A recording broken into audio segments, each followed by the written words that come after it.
오늘부터 출애굽기 말씀 읽기가 시작이 되어지는데요. 창세기 마지막 장과 또 출애굽기 1장 사이에는 많은 시간이 흘렀죠.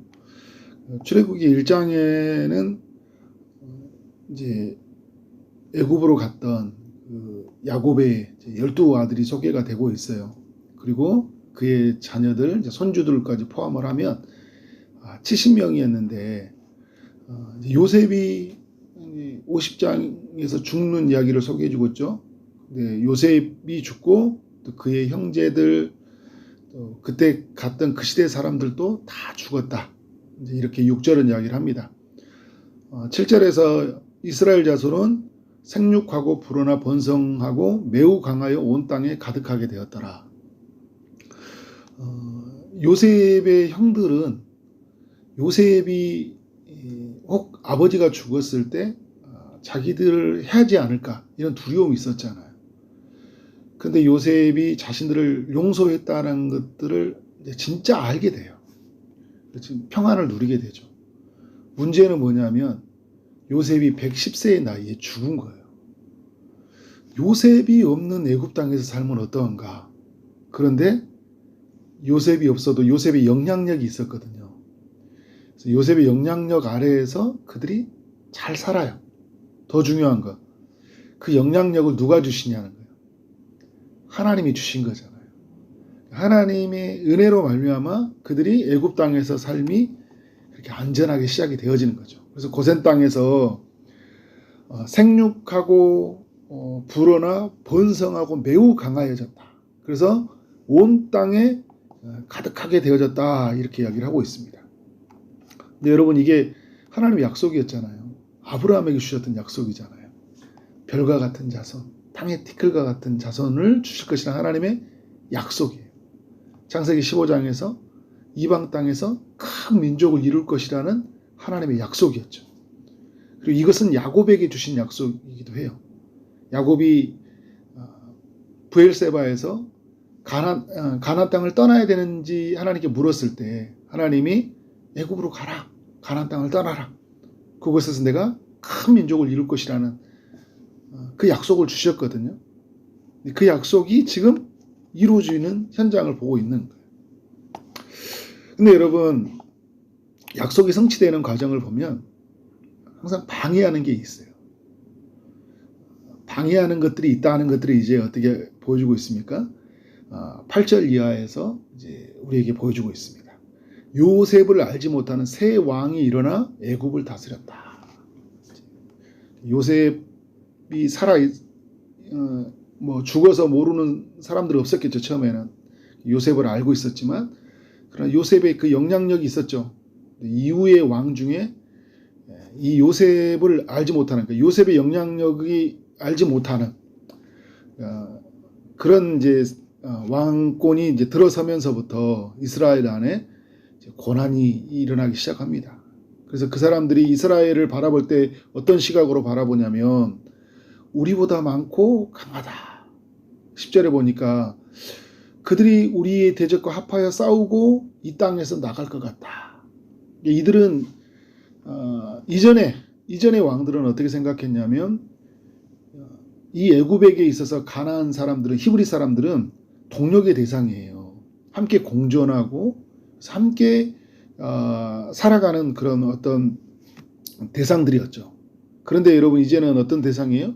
두려움이에요. 큰 세력을 합하여서 혹시 나가지 않을까. 이들에게 이 애굽 사람들에게 가나안 사람들은 굉장한 그 도움을 많이 받았죠. 요셉으로 말미암아 그들이 강대한 나라가 되었고, 그들이 이루어주는 소득으로 말미암아 나라의 재정도 재원도 튼튼해졌어요. 그렇게 바라보지 않는 거죠. 도움의 대상이 아니라 위협의 대상이 된 것으로 생각한 거예요. 어떻게 여러분 바라보느냐, 해석하느냐에 따라서 인생은 완전히 바뀌어져 가는 거예요. 요셉이 형들을 바라볼 때 자신을 팔았다 하지 않고 하나님이 보냈다라고 해석을 하잖아요. 완전히 다르게 해석하잖아요. 애굽의 왕이 어떻게 생각을 해요? 도움의 대상, 협력의 대상이 아니라 위협의 대상. 이라고 생각하니까 이제부터 어떻게 되는 거예요? 다르게 대하는 거예요. 그래서 여러분, 그들에게 이제 11절에 보면 막 무거운 짐을 지우고 괴롭게 해서 바로를 위하여 국고성 비돔과 라암셋을 건축하게 하는데, 그런데 여러분, 문제는 뭐예요? 학대를 받을수록 이스라엘 백성들은 더욱 번성하여 가지라. 고난이 막을 수가 없는 거예요. 고난이 하나님의 약속을 막을 수가 없어요. 고난이 찾아오면 여러분, 우리에게 일어난 일이 그냥 다 무너질 것 같잖아요. 그러나 하나님의 우리에게 주신 약속은 변함없이 성취해 간다라는 것을 보여주고 있어요. 그래서 여러분, 이 애굽 사람들이 어떻게 합니까? 더욱 엄하게 일을 시키는 거예요. 14절에 보니까 이제 흙 이기기와 벽돌 굽기, 농사의 여러 가지 일을 시켰는데 그 시키는 일이 모두 엄하였다라고 이야기를 합니다. 그리고 나서 또 한 가지 한 일이 뭡니까? 히브리 산파 시브라라는 사람과 부하라는 사람에게 말해가지고 히브리 여인들이 해산할 때 그 자리를 살펴서 아들이 태어나면 죽이고 딸이 태어나면 살려두라, 이제 이런 명령을 내리는 거죠. 엄청 힘든 일을 시키고, 그래서 지금 있는 사람들을 엄청 고난의 한복판에 들어가서 이 애굽 사람들이 하고자 하는 일이 뭐냐면 주종 관계를 확실히 하는 거예요. 너희들의 주인은 애굽이다. 너희들은 내 시키는 일들을 해라. 그죠?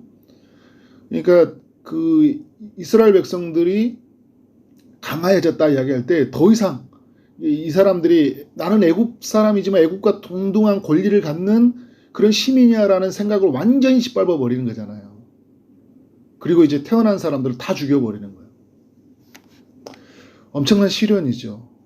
그런데 여러분, 어떤 일이 일어납니까? 이 히브리 여인들은 어떤 사람들이에요? 바로의 말을 듣는 사람이 아니라, 바로를 위하여 사는 사람들이 아니라, 그들은 하나님을 위하여 사는 사람들이고 하나님의 말을 듣는 사람이에요. 그들을 향해 뭐라고 하냐면, 그들은 하나님을 두려워하여, 17절에 두려워하여, 21절에 하나님을 경외하였으므로. 같은 말이에요, 여러분. 두려워하다, 경외하다라. 이 두려워하는 사람들, 경외하는 사람들을 통해서 하나님의 약속은 보존이 돼요. 아이들은 죽지 않는 거예요. 이 바로가 어떻게 합니까? 이제는 무조건 아들이 태어나면 나일강에 다 던져버려라. 진짜 강제적인 이제 명령이 떨어져요.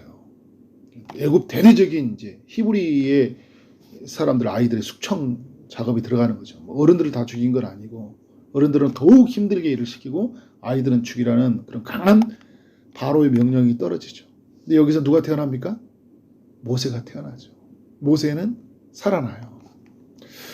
근데 오늘 여러분, 저는 이런 하나님의 약속을 성취해 가는 과정에서 뭘 나누고 싶냐면, 하나님이 사람을 사용한다라는 거예요. 사람을 사용해요. 처음에는 누구를 사용했어요? 요셉을 사용해요. 요셉을 총리로 세워서 총리로 세워서 하나님의 약속을 보존시켜요. 고센 땅에 살게 하고 요셉의 영향력 아래에서 애굽 사람들이 감히 침범하지 못하도록, 그래서 생육하고 번성하고 땅에 충만하도록, 인구가 이제 12장에 이렇게 가보면 그들이 장정만 60만 명이라고 하는데 한 200만 명, 200~300만 명이 되거든요. 200~300명이 될 때까지 철저하게 하나님 보호하셔요. 요셉의 영향력 아래에서. 요셉이라는 한 사람을 사용하신 거잖아요. 그를 총리로 세워서. 근데 여러분, 하나님의 나라는 이렇게 요셉과 같은 사람들만 사용하는 게 아니에요. 오늘 말씀은 누구를 사용하고 있어요? 지극히 연약하고 지극히 그 땅 안에서는 별로 별 볼 일 없는 산파와 같은 사람을 통해 또 하나님의 약속을 보존하는 거예요. 그러니까 여러분, 우리는 이런 생각을 가질 때 있잖아요. 요셉과 같이 하나님 사용해달라고. 여러분, 그게 나쁜 건 아니에요. 근데 모두가 요셉처럼 다 총리가 될 수는 없잖아요. 그러나 우리는 히브리 산파들처럼 하나님 앞에 사용되어 줄 수 있다.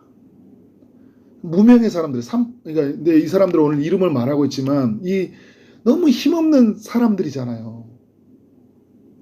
이 애굽 땅에서 아이들을 태어난 조산원이거든요. 조산원이란 직업이 나쁘다는 게 아니라 애굽 사회에서 사는데 그들이 영향력을 발휘하기는 힘이 약하다라는 거예요. 그들이 뭘 할 수 있겠어요? 근데 그들이 할 수 있는 일이 뭐예요? 하나님의 지금 이 아이들을 죽는다는 것은 다음 세대를 끊는다는 거잖아요. 그래서 여러분 바로 왕이 그 출애굽할 때 그 이스라엘 백성들을 내보내려고 할 때 어디서 내보낸지 아세요? 첫 번째 아들이 죽었을 때 장자 재앙이 있었을 때 그때 내보내요. 다음 아이를 죽인다는 것은 그 다음 세대를 완전히 끊어버린다는 거, 미래를 완전히 사라지게 한다는 거거든요. 근데 이런 절체절명의 위기의 순간에 하나님을 경외하는 이 산파들이 어떻게 해요? 하나님을 그 약속을 보존시키는데 큰 역할을 해요. 하나님이 약속을 이루어가는 과정 속에 이렇게 하나님은 사람을 사용해요. 그런데도 그 하나님이 그 애굽이 엄청난 강력한 정책을 펼쳐서 다 죽이려고 할 때 그 싹을 한 명을 하나님 남겨주시잖아요. 누가 남겨 있어요? 모세가. 하나님이 이제 누구를 사용하는 거예요? 이제 모세를 사용하는 거예요. 모세라는 사람을 사용하는 거죠. 그런 면에서 저는 여러분들 그런 생각을 가진 것 같아요. 우리가 하나님이 우리에게 주신 약속이 있잖아요. 이 땅에 주신 약속. 궁극적인 약속은 하나님의 아들이 오신다는 거거든요. 예수님 오신다는 약속. 그리고 온 땅에 복음이 전파되신다는 약속이에요. 이 약속은 여러분 변함없이 이루어져 갑니다. 근데 이 약속을 누구를 통해 이루어가는 거예요? 오늘 우리를 통해 이루어가는 거예요. 그러니까 알아서 되겠지 되는 게 아니에요. 하나님은 지극히 작은 한 사람을 통해 작은 자를 통해 천을 이루고 약한 자들을 통해 어떻게 해요? 강국을 이루시는 거예요. 한 사람이 천을 이루고 두 사람이 만을 이기신다고 했어요. 근데 그게 여러분 성경의 인물 속에 누구를 보여준 거예요? 히스기야도 보여주고 다윗을 통해 보여주시고 하나님의 사람들을 통해 보여주시잖아요. 예수님의 제자 그 12명이 어떤 사람들이요? 지극히 작은 자들이었잖아요. 약한 자들이었거든요. 어떻게 보면 오늘 보면 산파와 같은 자들이었어요. 근데 예루살렘 한복판에서 그리고 그들이 흩어져서 사마리아 유대 온 열방으로 땅끝까지 흩어져서 어떻게 해요? 복음을 증거해서 하나님의 약속을 이루는 통로로 사용되어지잖아요. 저는 우리가 이 시대에 요셉이 되고 또 이 시대에 산파들이 되어서 또 이 시대에 다 사라져갔지만 이 시대에 남겨진 모세가 되어져서 하나님의 약속을 이루는 그런 도구들이 되어지기를 주님 이름으로 축원합니다. 기도하도록 하겠습니다. 하나님 아버지, 오늘 출애굽기의 말씀을 우리 읽고 또 묵상하고 살펴보게 하시니 감사합니다. 하나님의 우리에게 주신 약속은 반드시 이루어진다는 것을 말씀을 통해 깨닫게 하시니 감사합니다. 요셉을 사용하시고 또 히브리 산파들을 사용하심으로 또 모세를 세우심으로 그 하나님의 약속이 이 땅 가운데 신실하게 이루어진다는 것을 알려주신 주님, 오늘 우리가 그 약속을 이루어지는 그런 작은 통로들이 될 수 있도록 인도하여 주옵소서. 끝까지 하나님만을 바라보게 하여 주시고 어떤 순간 어떤 고난 어떤 상황이 찾아올지라도 하나님을 경외함으로 하나님 말씀에 붙잡힘으로 그 하나님의 약속을 우리 가운데 이루어진 것들을 우리 모두가 보고 경험하고 그렇게 사용되어질 수 있도록 인도하여 주옵소서. 오늘 또 주의 은혜를 구하는 이들이 있습니다. 육체의 아픔 중에 있는 이들에게 치료의 강선을 비춰주시고 고쳐 주옵소서. 취업을 준비하는 이들, 결혼을 준비하는 이들, 임신을 준비하는 이들, 또 하나님의 은혜를 구하며 나가는 모든 이들에게 주님이 찾아오셔서 은총을 베풀어 주옵소서. 예수 그리스도 이름으로 기도를 싸움나이다. 아멘.